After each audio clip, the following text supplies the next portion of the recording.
I'm Dr. Judd Brewer, addiction psychiatrist and neuroscientist specializing in anxiety and habit change. My wife and I woke up this morning at 5 a.m. to the sound of our alarm, and we cheered.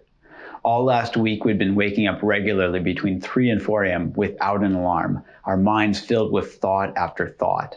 After remarking on how good it felt to get a normal amount of sleep, my wife told me about a dream she just had, that she was flying on an airplane and for some reason licked a dustpan. And then she started worrying that she would come down with the coronavirus. You don't have to be a psychiatrist to be able to interpret this one.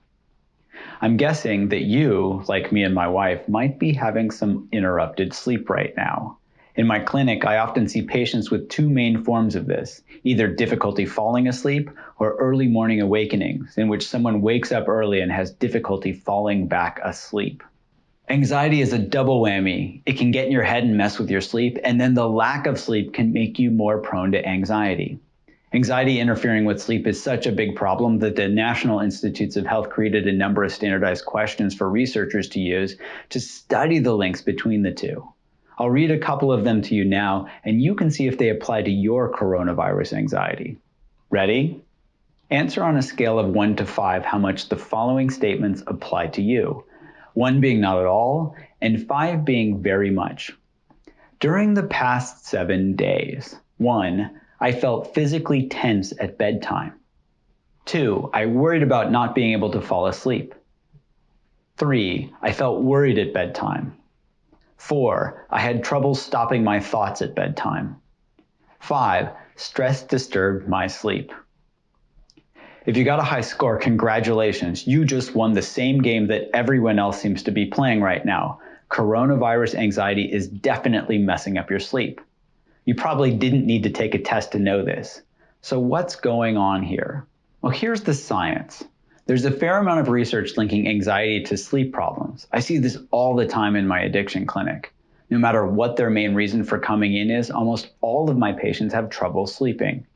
The first set of questions I ask them is, when your head hits the pillow, do you have trouble shutting your brain off?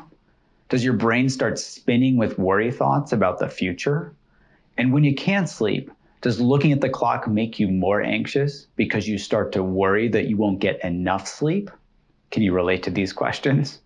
The medical definition of anxiety is a feeling of worry, nervousness, or unease, typically about an imminent event or something with an uncertain outcome. The outcome of this pandemic is certainly uncertain, and that feeling of nervousness energizes your body for action. Anxiety says, danger's ahead, be ready to run, which is the opposite of what you need to help you sleep. To get to sleep, you need things that relax you and calm your nervous system, which is why you hear advice like reducing or eliminating caffeine after a certain time of day. To keep this video short, I won't go into all of the physiologic details, but I will post a link in the comments section below to a classic paper from the 1990s that shows how generalized anxiety disorder and its cardinal feature, worry, affect your nervous system. The headline's simple: worry ain't good for you, and this shows up in your physiology. But you probably already knew that. So what can you do tonight when you go to bed? Here are 3 simple tips. 1, practice good sleep hygiene. I'll post a link to a downloadable tip sheet from the CDC for you below, but this includes things like no screens in bed. 2, don't check the news before going to bed. Really, it just gets you more anxious, keying up your autonomic nervous system so you can't sleep. 3, practice doing a body scan in bed. This simple technique helps calm your nervous system and put you to sleep. It's so easy to do that I have all my clinic patients use it. Lots of them like it more than medications. They don't need a prescription, it doesn't leave them feeling groggy in the morning, and it's free. I'll demonstrate how to do it now. You can follow along yourself. Bring your awareness to the physical sensations of the toes in your left foot. If you can't feel anything, wiggle your toes for a moment, then notice what you feel. Are they warm or cold? Are they moist or dry? Simply be curious about what your toes feel like right now. Then invite your awareness to the bottom of your left foot and notice what it feels like. So you can keep repeating this practice by moving your awareness through your body as you scan up your left and then your right leg, and then through your entire body. You can do this in about 10 minutes or longer if you'd like. I'll post a guided body scan on my YouTube channel if you need some support at first, but you'll get the hang of it pretty quickly. Do a body scan not only when you go to sleep, but also if you wake up in the middle of the night and have trouble getting back to sleep. Don't worry about getting back to sleep. Simply practice the body scan and see what happens. The body scan works well because you're not trying to force your mind not to think, and you're not trying to force your body to calm down, which you can't do anyway. But instead, this naturally draws your attention and energy away from your worry thinking and grounds you in your body. I taught this to the women's golf team at Yale, and they were all sleeping like babies within a couple of weeks. And my lab has just finished a study with our Unwinding Anxiety app, specifically looking to see how well mindfulness training can help people improve their sleep. We're analyzing the data now, so stay tuned for what we find out.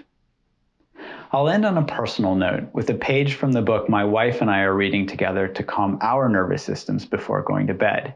It's called The Boy, the Mole, the Fox, and the Horse. If you're feeding any anxiety or getting into habits of worrying about the pandemic, and you're adding fuel to that fire by worrying about sleeping, see if you can start to reverse that process now.